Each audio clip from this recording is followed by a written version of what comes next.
And you hear me say it often, since you're here, give it a try. And I like what he said, because if you don't think God's done anything for you, how are you even still here? If you use dope like I use dope and ran streets like I run streets back in the day, I should not be here. I just did a funeral yesterday.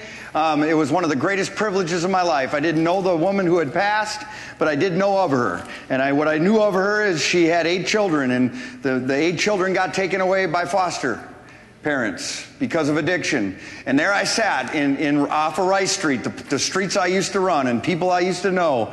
And there I was as a pastor because I jumped.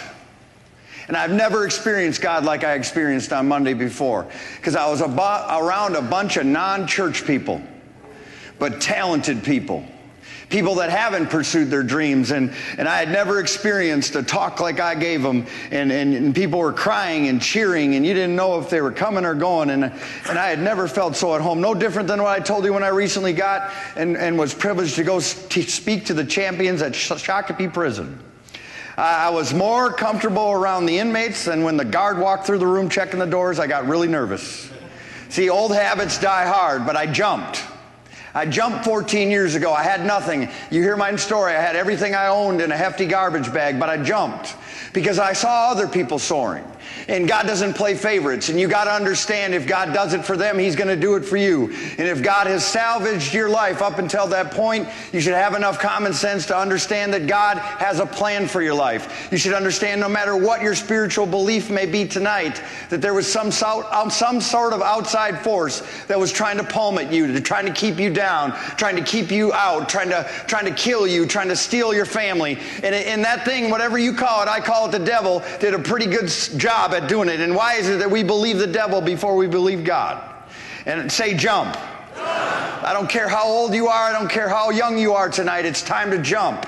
It's trying to jump into a program called the 12 Steps that is designed to free you. And don't be preoccupied. I was just in my office and the meeting had already started, and there was over 20 of you who were here for the first time. And I saw some of our residents roaming around the parking lot. I giggled to myself because I don't get frustrated anymore. I don't get frustrated when people come in late. I've been doing this too long. People are going to do what people are going to do. But I know what I'm doing, and I know what I'm here to do, and I know what I'm going to talk to you about tonight. But I thought to myself, as I giggled to myself a moment ago in my office, I said, would those same people be sitting outside coming late to a meeting if I was chopping up methamphetamines? No, they'd be at the table. Or they'd been kicked out of the house by now and they'd be coming in the back door. Would those people be going home before the bar closed? No, they wouldn't. Would they be there right when the liquor store opens? So if you end up putting the same energy that you did into your addiction, into your recovery, and you jump, you will have the best life that you could ever ask or imagine. God will restore everything that cankerworm has stolen from your life. People will come back and they will call you a role model. They'll come to you for advice. They will want meetings with you. They will want what you have. AA teaches us, if you want what they have, do what they do. This is not a promotion program. This is an attraction program. I just gave you an example of somebody who's got 3 years clean. It's much more than putting the plug in the bottle or putting the syringe or the pipe or the pill bottle or stopping going to Mystic Lake or whatever your gig may be, or stopping looking at pornography. The smartphones are the worst invention ever because it gives porn freaks a free pass to look at pornography. Back in the day, you had to creep and crawl to go look at porn. Now we can look at it 24/7. And if it was that acceptable, why do you do it in private? If you thought it was good for you, why are you hiding while you're doing it? Now, I'm not suggesting you to break out porn during the meeting. But I will invite God into this conversation, the same God that called me to jump. God, I thank you for calling me to jump. I thank you for the cuts and the bruises.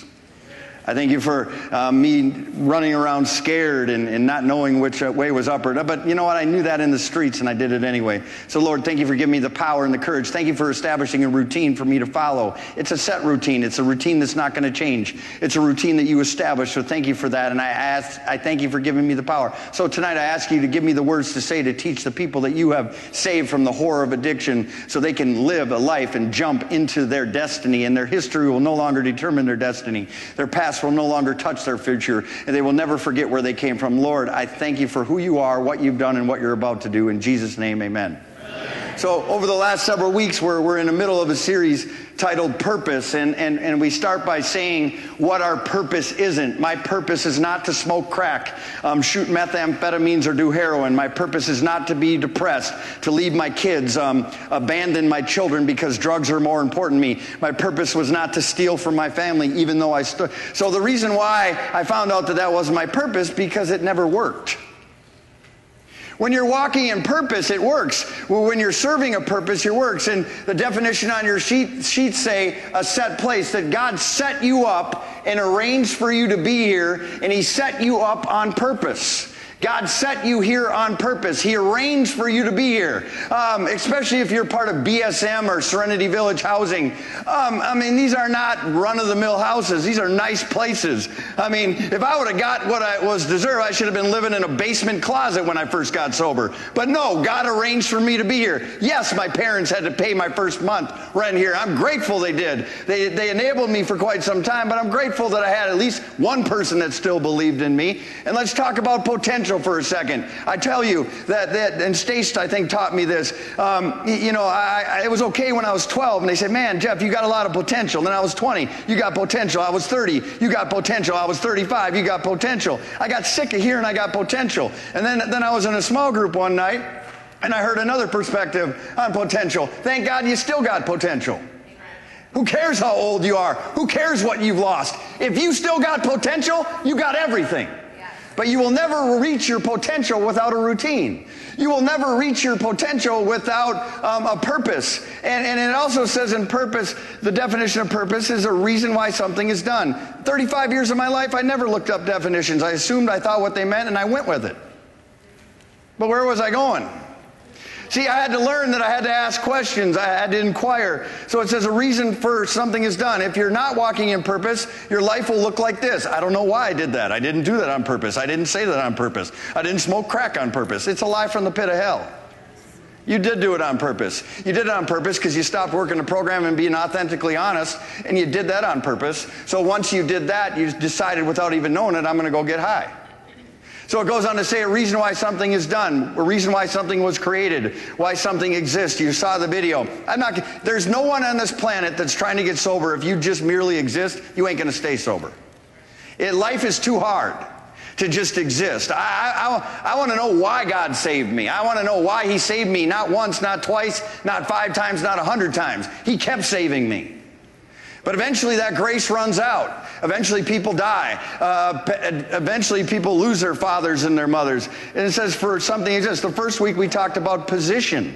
So position is so important when it comes to purpose. It says an act of placing or arranging. God positioned you here tonight to hear this information that will hopefully lead to revelation, which in turn will lead to transformation. When you get sober, you just don't want to change, because if you just merely change, you can change back. But if you're transformed, you cannot change back. A butterfly cannot turn back into a caterpillar. That's the difference between changing and transformation. I was a type of junkie that then Bishop teaches me, this is my mentor, when he's gone so far away from his addiction that he didn't even leave any breadcrumbs just in case he wanted to go back, and he knew how to go back. I was the type of junkie that did that. I still had phone numbers. I still drove by places. I just was telling myself, well, at least he didn't go in. I drive by down Broadway and make sure everybody's okay. See, that ain't right. If you hang out in a barber shop, you're going to get your hair cut. And what I've learned is God has positioned and arranged and placed me. It's for such a time as this, in this place. And no matter what your attitude is of this place, or as BSM, this place sucks, it always could be worse. And trust me, it has for you. So if you say this place is no good, you forgot where you came from, and you forgot where you used to live. You forgot how you used to live in different things. And I just want anybody that's part of that program to stand up for a second. I want to give you honor. Any man that's part of the BSM program, stand up for a second. Let's give these champions a hand.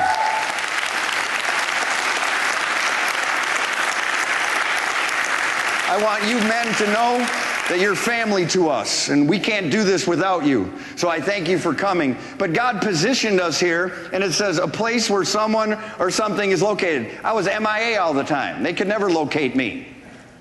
You know, my dad had to hire a private detective to find me, and I've told this story, and he ended up at a hotel, and the only thing at the hotel that they sold was lighters, and he had tears in his eyes that my son has been reduced to this, to live like this.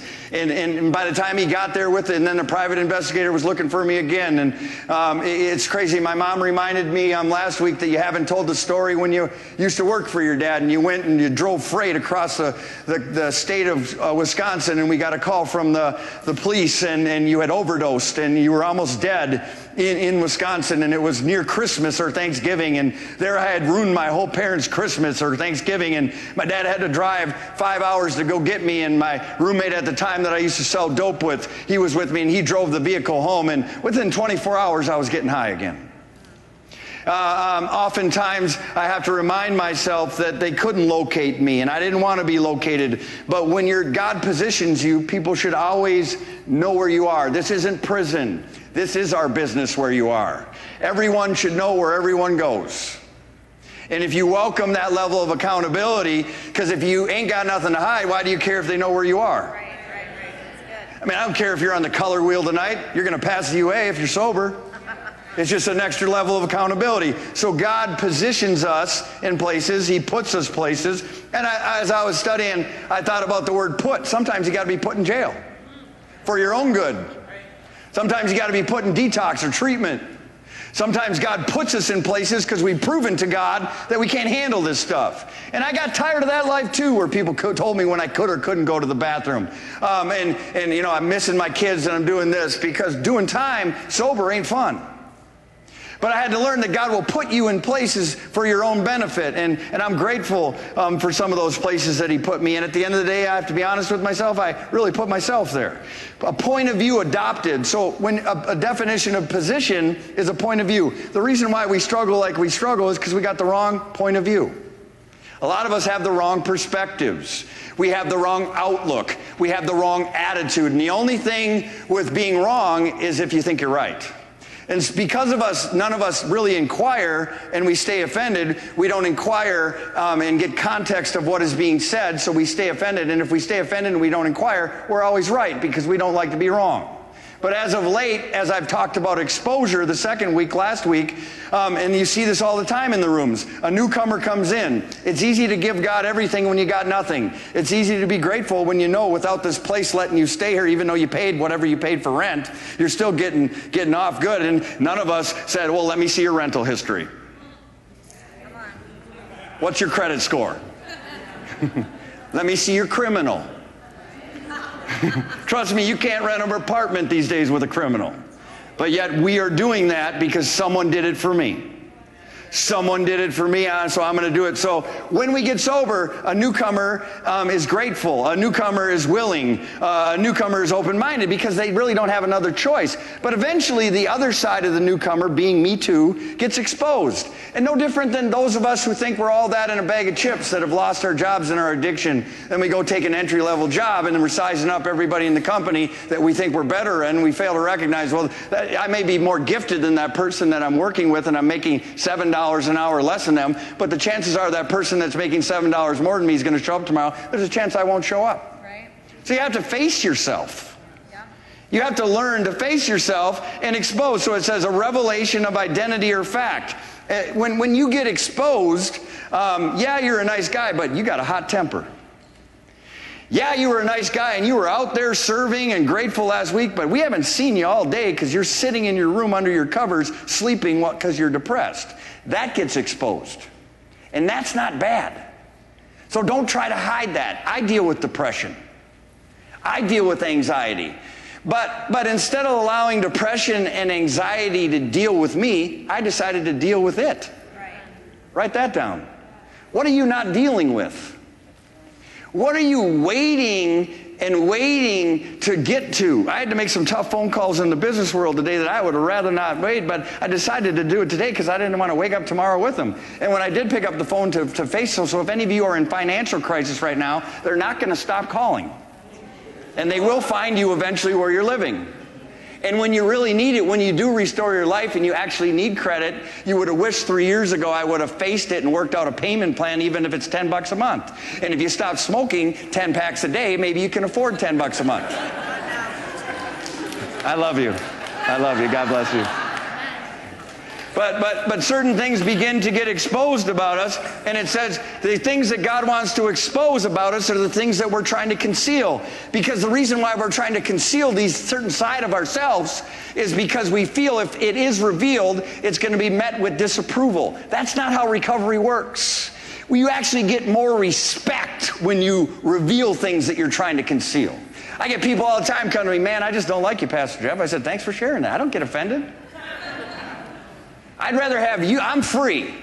I'd rather you be able to expose your feelings about me to get free. And how many other people are on your list? And where are you on that list? So I have to learn that in my recovery, I'm going to learn that I'm not all good, but I'm not all bad. But I am bad and good. So I can't try to hide the bad and just try to operate in the good, because the bad is going to get exposed. And that's why I love these rooms, because we can relate. And it says now in 2 Corinthians, God's grace allows us to tap into His power. It's in the weaknesses that I learned how to deal with my depression, my anxiety, my anger, and all those different things. And God says to keep you from all these great revelations. So many of us fail to realize that our best thinking got us here. So 30, 60 days into our recovery, a year or two into our recovery, we come up with these grand ideas. But we don't share these grand ideas with anybody. Just like pornography, if they were that grand and that good, why aren't you talking about them? Why do we have to find out about your ideas after you're gone? Right. And if you really knew they were a good idea, you'd be sharing them with your roommates, with your sponsors, with your loved ones. But we're secret agents, and God says, no, that's not how this works. I know you think you got great revelations, so to keep you from being proud like you were last time before you relapsed, I'm going to give you a thorn. I'm going to give you a thorn, and typically the thorn is not addiction, it's pride, and pride leads to addiction, because the Bible says that pride leads to destruction, to keep you from being conceited. A messenger, it says a thorn in your flesh. So what's getting under your skin tonight that you're not talking about? What's under your skin that you say is stupid that you're not talking about? God says that God purposely gave you this thorn so you can get close to Him. Because if you don't get close to Him with the thorn, you're going down. God says a messenger from Satan, what's talking to you? What's got your attention in your head? And are you talking about who's talking to you in your head? You're not crazy. I hear voices too. And typically, God's voice in my head is a soft voice, but these other voices are loud, and they're telling me all these conspiracy theories and what I should think about that person and what they might think about me and why I'm so underappreciated and why nobody understands me. How can anybody understand you while you're not talking? We're not mind readers. I mean, and the Bible's very clear about that. I've paid psychologists, psychiatrists, and they're all beneficial, don't get me wrong, to be understood. No one's going to understand us. So you need to get understanding. You got to get understanding on how this works. So certain things begin to be exposed. My group last week was awesome here on Tuesday. Men were exposing themselves. One guy said, I don't even know if I'm faking it now. I don't know if I'm faking my recovery. You know how much respect I had for him? Because if you don't know if you're faking it, you're probably not faking it. But if you don't say that you're faking it, you're faking it. I mean, that's why when I get crazy thoughts, my wife and I were out west, and she said, well, you can go out and walk around if you want. I said, I don't trust myself to go walk around at 1 a.m. Well, she said she wasn't serious. But I would have gone, and I would have been MIA, and they wouldn't have been able to locate me all these years later. Because there's a side of me that's no good. There's a side of me that's addicted to buying things that kill me. So that tells me there's a side of me that I don't like. And there's a side of me that I've ran from my whole life, and in recovery you run back into it. So I had so much respect for and I love our group, don't get me wrong, it saves my life every week. But these men were just being honest. And the other guy says, well, I just want to tell you I'm thinking about leaving, and I don't know if I should leave. But you know what usually happens? 99 out of 100 times, they leave, and we don't know they're leaving. A couple guys stopped me before the meeting. They said, hey, I'm moving out. I wanted to thank you. They gave respect, but that doesn't usually happen. Usually what happens, we just hear you left. Right. And the reason why we just hear you left, and if you really knew leaving was the right thing, you would have talked about it. Right. But since you didn't talk about it, unconsciously you knew it wasn't right. And then we have to come to find and read about you in the newspaper or look you up on that, what is that magazine now? I don't know if they still do it. Mug shots? Those are some nice shots. So this week I want to talk to you about routine, because without a routine you will not walk in purpose. Without a routine you will not stay sober. Without a routine, and you do not create the routine. The program, the Bible has already created the routine. The routine has been created. It isn't your program. It's called the program. And the definition of routine is a sequence of actions regularly followed. Well, I followed them when I was a newcomer, but as soon as I got a job, got some money in my pocket, got some visitation with my kids, I quit following the routine. Anybody that relapses, you'll come to find that they quit following the routine. A fixed program. We don't like fixed programs. We say we want to be flexible. So if you're flexible, why do you get bent out of shape? So it says a fixed program. So they teach us in treatment in prison. Here I'm teaching you habitual. I was talking to one of my guys, and I met with a gal before the meeting tonight, and she's coming up on, she just got 4 months, and my other guy's telling me that it's always in his 4 months that he slips. He stops going to meetings. Another exposure in my group. See, he's telling us this is what he typically does. He's exposing what he typically does so we can help him around 4 months. So we will tell him, you told us around 4 months you start slipping, you become complacent, you start majoring in the minors, you look at the differences versus the similarities, you start looking at your problems versus walking in the solution. And I loved it when this man said this to me, and I love what God is doing here. But we got to understand that old habits die hard. I don't expect you to be honest out of the gate. It's not going to happen. You're going to find yourself lying without even knowing why you're lying. Because your habit is lying. You hear me say it all the time. We're master manipulators.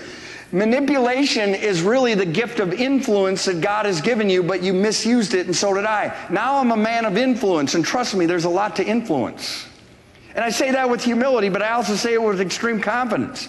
It says in Matthew 11, now this is what you should look for in a sponsor. Whose routine are you following? Are you tired, worn out, or burnt out on religion? Oh, I'm so tired of going to these meetings.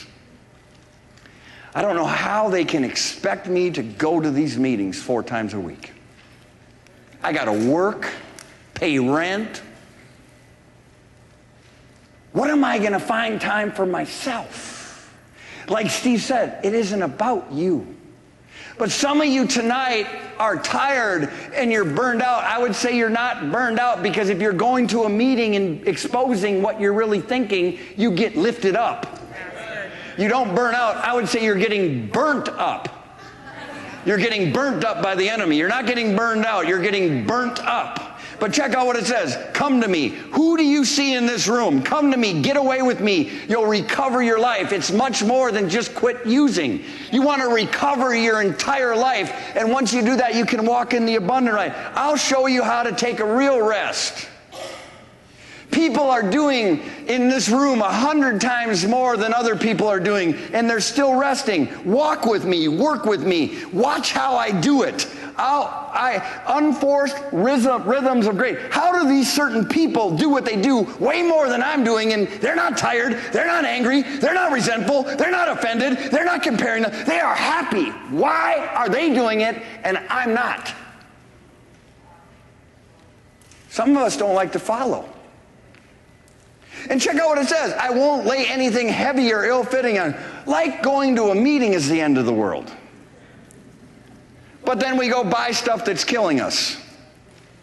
It says, I won't lay anything ill-fitting on you. Keep company with me, and you'll learn to live freely and lightly. Who is that person for you? The benefits of following a new/proven routine. It says, blessed is the one who does not walk in the step of the wicked. When you establish a new routine from your mentor, from the word, from the program, and don't do it in your interpretation of what you think it should be, because we're not the great interpreters. But there's places you can't go. There's people you can't be with. And check out what it says here. And mentally, there's places you can't go mentally. You cannot sit and meditate on dope.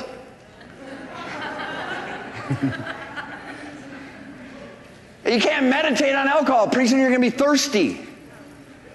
So it's saying, don't be in step of the wicked or stand in the way of sinners. Get out of the way of the people that are, you're not going to stop them. See, sometimes we believe we're trying to stop them and we end up saying, if you can't beat them, join them. Sometimes we miss that little activity. I'm here to help. What do you got on the table? But the Bible says, don't stand in the way of sinners. Take and sit in the company of mine. Who are you sitting with tonight? Who do you feel comfortable sitting with? Are the people that are working the program, doing the deal? I know some of you couldn't select where you were sitting, but I'm just saying this. Who are you spending your time with? Are they saying, I can't wait for this thing to get over? And are they saying, I don't want it ever to be over? See, I don't want to be around. I can't stand doom and gloom. Because if you've done dope like I've done dope, you should be grateful to be above ground and out of prison. You should be grateful to have breath in your lungs. So it's saying, don't sit in the company of mockers and haters and backbiters and complainers. Because honestly, I don't even know if you were far out there like me, because I'm just grateful to have another chance. And since I'm here, I'm going to jump in. It goes on to say, but delight in the law, meditate on it day and night. What are you meditating on? That person is like a tree planted by streams of water. You will know who that person is. The Bible says that they do not wither. Some of us are sitting in the company of people that are withering, and we're withering too, and we're too intimidated to go somebody that is planted, that is positioned, that is standing firm, that is doing the deal, that is being transparent, that is being vulnerable. Because when they are like that, they are like a tree planted, they do not wither, and everything they touch prospers.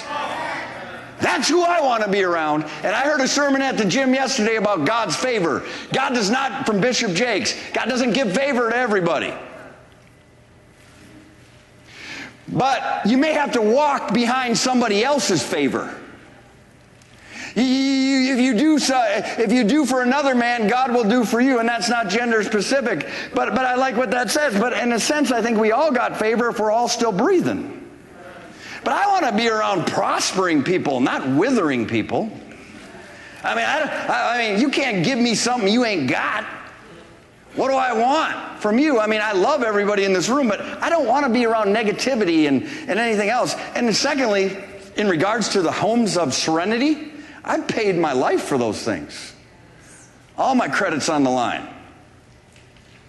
All my family time's on the line. For those of you who've seen 4 houses this year alone, we didn't sleep for weeks, making sure those pictures were just right for you when you walked in out of the hell of addiction. Made sure your beds were made tucked in. They do that for you in jail? See, I can feel good about what I've been called to do. It says in 1 Thessalonians, your routine will help you stay grateful.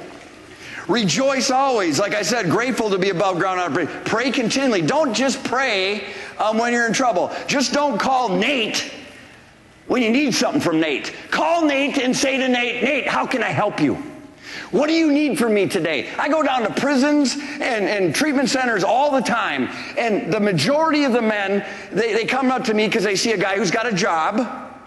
They say a guy who's got strong conviction. Say, hey, can you do this for me? No, why don't you come to me and say, what can I do for you? That's what I did to the people when I started, and I still do it. What can I do for you? Why are we so always wanting to take from somebody that's got something? Why not add to what they have in order to get your own? See, I love how God teaches us. So don't pray when you're in trouble only, or when you need something. Pray continually. That's a new routine. Give thanks in all circumstances. I'm grateful for my addiction, because without my addiction, I never would have read a Bible. I never would have worked the steps. I never would have met you. I'm grateful I met you. You know how much talent is in this room? But we know that talent without character is wasted. And each and every one of us, our talent has taken us places where our character couldn't sustain us. So when I got that promotion, that required a greater deal of honesty and hard work and ethics. I didn't have it. But my talent got me the promotion, but my lack of character got me fired. See what I'm saying to you now? And I love this too. 1 Timothy, part of your new routine should include family. Early on in recovery, the greatest thing you can do for your family is to work a program. It's hard to be away from your children, but what's harder on your children is you're in and out. be away from them for a season, and if that season's 6 months or a year, now at least my kids know I'm going to show up when I say I'm going to show up. They're not going to be over a tombstone, God willing, or come seeing me in prison. They know I married my daughter. She's right here. Have you ever married? Here, I'm a hardcore addict. I walked her down the aisle and married her all in the same sitting. That's what God can do for you. So God's saying, manage your family with respect. It says in Colossians 3, your new routine should help you work harder. You heard that from Steve's father-in-law. He's a shining star at the company. If you have God in your life and you're grateful to be above ground on a presence. See, all of us sit initially with our work. I have a business, and I hear it all the time. I'll work for anything. I just want a job. 2 weeks into it, I'm not making enough money. This place sucks. It's insane. Your talent may promote you eventually, but your lack of character to make that statement, you're going to end up getting fired anyway. And you talk about work. Work is building and losing, building and losing, building and losing. It is not as much work as just building. Right. I mean, talk about lying. Lying is work. Because when I tell a lot of lies, I got to remember what I lied about. When I tell the truth, it's pretty easy. So you got to work smarter. And that's what the Bible says. Whatever you're going to do it with your whole heart. And it says now in 1 Corinthians 6, your new routine will help you stay healthy. I love this. I mean, just for a moment, think about what you have put in your body. How are you even alive? It says, do you know that your bodies are temples of the Holy Spirit? So what I do to me, it means I'm actually doing it to God if I'm a believer. And it says, you are not your own. You've been bought with a price. God bought you with a price when he paid the big price with his son to pull you out of your addiction, to give you 100th chance at this deal. And I have to understand not only what I digested into my body, what I exposed my body to, who I lended my body to. We all been there. Wake up in the morning, who are you? The reason why I had to say that is because I didn't know who I was, so I didn't have a problem sleeping with somebody I didn't know. Right. But we need to have more respect for our bodies like that. My wife said right in the front row, Proverbs 18:24. The man who has friends must show himself friendly. If you don't have any friends, your new routine is God has given you a whole group of new friends. But if you walk in this room like this, and I try to hug you and you're like this. You sit down and you're like this. And the whole time you're texting, and as soon as the meeting's over, you're like this and you're out the door. Well, who wants to be your friend? You're not even showing yourself friendly. You're worthy to have friends. You need to develop new friends. You're an incredible human being that has been saved by the grace of God. You're important. You have something to offer. You're, like Shea said to one of his guys in group last week, he said he was going to pass. Shea said, you just robbed me because you decided to pass. When you just stay with you, you are robbing us. And you're still a thief. I thought we came here not to be thieves. But if you ain't sharing and you ain't participating, you are robbing us. And you're still a thief. And the devil tells you ain't got nothing to say. You've got something to say, because in 14 years and thousands of people, any person in this room that has opened their mouth has benefited me. Amen. And when you do not share, you are robbing your fellows. And you're robbing yourself. It says now to show yourself friendly. So I'm going to end with this, and this is how it works. And it ain't going to change. And it is fixed. And you have to be regular with it. It says the results of following or not following a new routine. It says, for like a man going on a journey who called his servants and entrusted them to his property. We just read that you're not your own. That God paid a price for you to be here. Other people paid a price. I paid a price for the last 14 years for you to sit here. So you're not your own, and it's about other people. It says, to one who has given 5 talents, another 2, another 1, according to their ability. Each and every one of us has different abilities in this room. Don't envy somebody else's ability. Right. Just accept and jump off the cliff, as the video said, with your own ability. But oftentimes we're envying and jealous and backbiting about somebody else's ability. It says, then he went away. He who had received 5 talents went at once and traded them, and he made 5 more. The one who had 2 made 2 more. But the one who had 1 went and dug it and hid it. See, too many of you are hiding in these rooms. You're hiding. You're doing time in these rooms. You're here because somebody is making you be here. It's not going to work. See, what happens is typically people start sizing people up in these rooms and it becomes a competition. But the Bible's saying if that's what it's going to look like, this is what it's going to look like. Not after that, the master came to those servants and came and settled accounts with them. The one who had received 5 came forward, involved. Master, you delivered me 5, I did so. What are you going to do with this chance at life? What are you going to make out of what you think is nothing? I serve a God that takes something that is nothing and turns it into something. And it's not just something that's little. And the other one goes on to say, now the one who had 2 talents made 2 more. But check out what it says here. It says, God says this. I mean, you don't have to be a business owner or a pastor. You can detail cars, which is just as important, or you can mow lawns, or whatever your gift is. If you exercise within the gift that God has given you, you can share in the same amount of happiness as a millionaire does. As long as you put the work in, it'll work. But the one that did nothing, here's what happens. It says that here's what God's principle is. If you did what I've given you to do, I've given you this opportunity and you've taken full advantage of it, I got more stuff for you. But the one that did nothing, here's what happens. He says, I knew you were a hard man. Yeah, this isn't easy. This will be the hardest thing you have ever done in your life. And that's why you need God's help to do it. It says, reaping what you did not sow, gathering when you scattered seeds. I was afraid. I did a church service 2 weeks ago, and 80% of the people said fear is holding them back. False evidence appearing real. Why not face everything and rise? But this man was afraid, and he says, here, you have what's yours. The other 2 took it and worked it. But some of us tonight are like, this isn't for me. Take it back. Here's what happens if you take it back. If you say this isn't for you. So take the talent from him and give it to him who has 10 talents. That's why some people in this room, you're watching them already blessed, becoming more blessed. And you're wondering why that isn't happening to you. If you put this into motion, it will happen to you. God is not going to lose his reputation over you. And it goes on to say, for everyone who has will be given, and those they will have it in abundance. But now the one who has not, even what he has will be taken.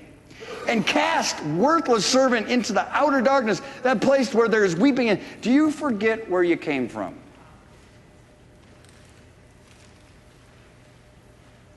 You forget about that gnashing of teeth, that life on the streets, that aura, that living up every day, not knowing when you're going to get one more, not knowing when you're going to get arrested, not knowing when they're going to take the kids, not knowing when they're going to find out about the lie, not knowing when the PO is going to actually call and ask you to give you not knowing when the company's going to find out you've been lying about where you were, not knowing when your old lady finds out when you're lying or not, when your husband finds all this not knowing. We're addicted to not knowing. I'm asking you to follow something that is proven and known and it works.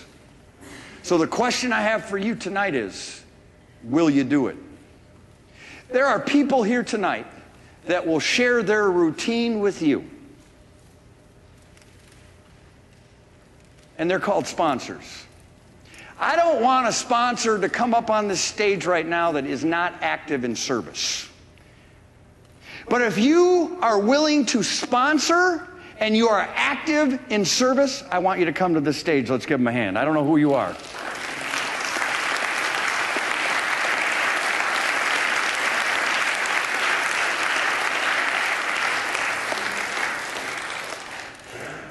And if you are looking for a man, women with women, men with men, if you are looking for a sponsor, all you have to do, it may be the longest walk of your life, get up out of your chair in a moment, walk to whoever God is directing you to, get their phone number, and as I look on the stage, they're all proven.